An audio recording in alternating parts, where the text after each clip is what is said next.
Mask up, Canada. Dust off your winter boots, your toque. Is that how you say that? The toque, yeah. Your toque and your mask, because you're going to need all of those things. The Canadian health minister also says that it's time to do that. She is the same person who has said that she's all for arrests and ankle bracelets for pandemic rule breakers, and it's better to apologize later. Do the severe thing and apologize later. Like, oops, sorry we arrested you for not wearing a mask. We shouldn't have done that, but...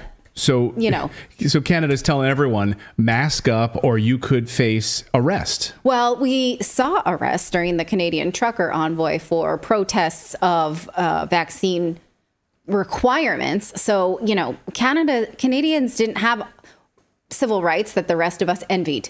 Let's just put it that way. Do you think that this time around they will? What are the odds? Let's put some odds on it, right? If you're betting who is going to be the next free during the next round of COVID, Canada's not at top of the list. Not even close, right? No one envies Canada's laws, I would say. Well, if you do, let me know why. Why do you envy Canada's laws? Okay, well, go ahead. I was going to say, you know what I would do? I would start a massive campaign, and I would buy a ton of Guy Fawkes masks and have everybody buy them that was on board and wear those as our masks. What is that, like a costume mask? For the V from Vendetta. Am I saying it V from? V for Vendetta. V for Vendetta. V for Vendetta. Yeah. Okay. Yeah.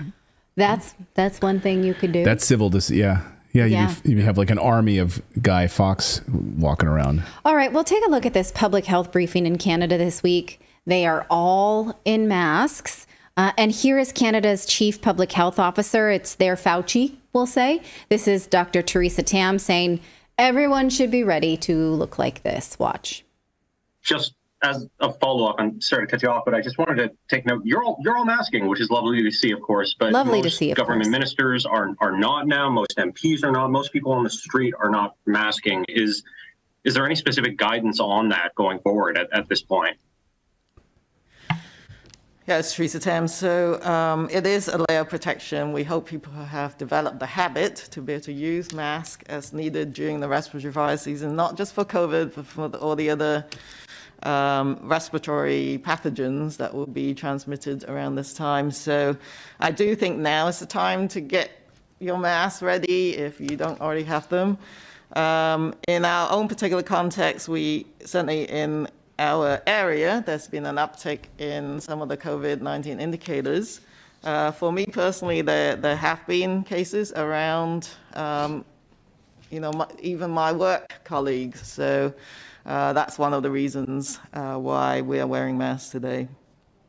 Okay, so I love some that follow-up reporter, by the way. questions. Yeah. Oh, it's so lovely that you're all in masks. That reporter, like that's nice fall fashion. Yeah. Hi. This is Clayton from the Canadian Broadcasting Corporation. I just want to say it's lovely. You guys are all masked up again. I hope you guys are all vaxxed. It's great to see. It's great to see. Now I have a question. Why are other people not masked up? Really? Anyway, go ahead. Like you really like your trench coat. Yeah, I was going to say she really committed wearing that jacket that looks like virus particles. Right. Right. It's pandemic chic is what we will call that. Okay. Now, it should be noted that Dr. Theresa Tam is a World Health Organization veteran, and she still serves on WHO committees. She is, incidentally, on the monkeypox committee, in case you did not know that.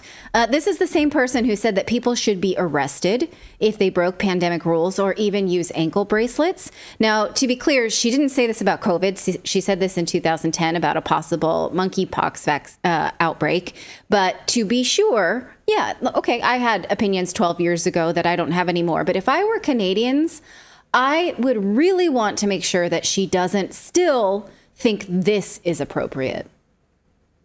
If there are people who are non-compliant, there are definitely laws and public health powers that can quarantine people in mandatory settings. It's potential you could track people, put bracelets on their arms, have police and other setups to ensure quarantine is undertaken. Yeah, put ankle bracelets. No, she said on their arms.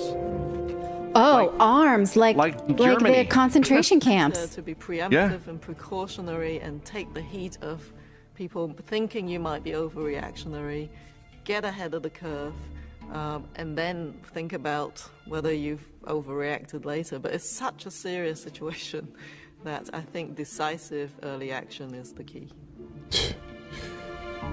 Well, we realize Adolf acted, you know. Yeah. Police. Why not just shoot the people and then apologize later? Proof of vaccination. Those who refuse to cooperate are taken away to temporary detentions.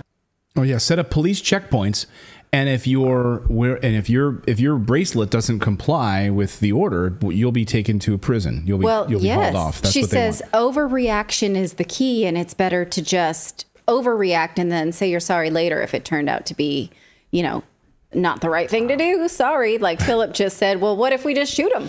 Like, what if that happens? You know, like, oh, sorry, you weren't wearing a mask. But now, again, she didn't actually say this about COVID. She said this in 2010. I, again, would want to be damn sure she doesn't feel that way now. She didn't do that much better, though, during the COVID pandemic. This was her advice to people who were lucky enough to have a sex life during the pandemic. She said, stop kissing and wear a mask while having sex to prevent COVID transmission.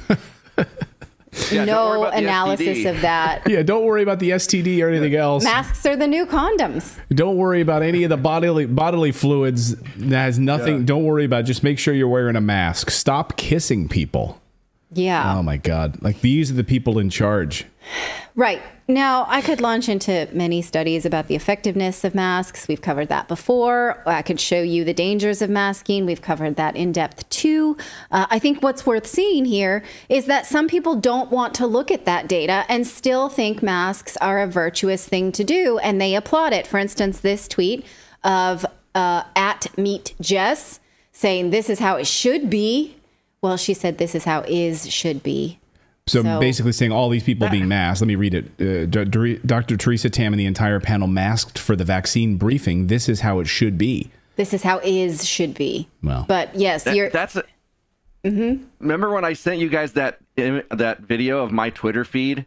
Go back to that image and look at that. How many shares and how many likes and stuff that post has from an unverified person. Like, it's like they're elevating that message on Twitter big time. Yes, David believes, because he does not follow very many pro-maskers, that pro-mask tweets are being elevated because he sees them in his feed as in a disproportionate way than he really would have otherwise seen.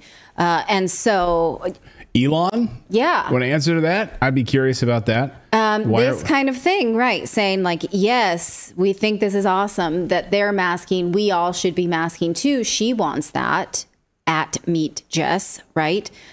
So, you know, some people are super ready to rock this mask too look coming out to a Canadian near you this fall. And you may think, whatever, let those people wear masks if you want to. But given how few choices Canadians were given during the pandemic, how long do you think it will be optional? Right, until it's mandated. And when you go into any building or make public transportation or anything, it's going to be mandated. Yeah. And, and then on top of that, you literally have the FDA. I'm just like a side message here because I think it's maybe related. The FDA just comes out now and says that the common cold over-the-counter decongestants don't work. I mean, work to what? To put you to sleep? I mean, they're like, hey, so these don't work now. The timing of all of this is pretty remarkable, wouldn't you say? Yeah. Like, wow, the FDA is weighing in and saying something doesn't work. When will they weigh in and say something else doesn't work, like the vaccines? Right. And yet Peter McCullough gets in trouble for saying that nasal spray is a good idea, like the natural saline solution. Yeah. So... Yeah. Okay, so now FDA is laying the groundwork. The timing of it is perfect, right? Just as we're about to start getting like new vaccine mandates or COVID mandates, masking mandates, the FDA is basically saying, hey, you know those like over-the-counter stuff? Stop using that. Stop using it. It doesn't work. Okay. Look. It's almost as if Canada's the testing ground, because it's like they test everything in Canada, and then all these people are like, that's going to come here, that's going to come here. And then they paint those people as conspiracy theorists, so they've ruined their reputations. And then it comes here, and nobody says anything like, well, they were right, but next. Yeah, well, because it's already, it's a limited hangout, right? You already sort of get this sort of limited release of this information where you get to paint these people a certain way, and then it comes here, and I just don't understand this shared assumption that masks work or are healthy. Like, why wouldn't for me that ship has sailed, right? The data is in, yeah. The data is pretty incontrovertible, and so I don't know why we're swallowing this without any, like, that reporter says that this is lovely to see masking. The reporter should ask questions about data showing that masks don't prevent the transmission, not just of COVID, but other things. And they're not. So again, we'll see how free Canada remains. I think if we were to make a list of the countries that had the least amount of freedom in the world during the pandemic, Canada would be at the top. And that's, to me, an undesirable list to be on.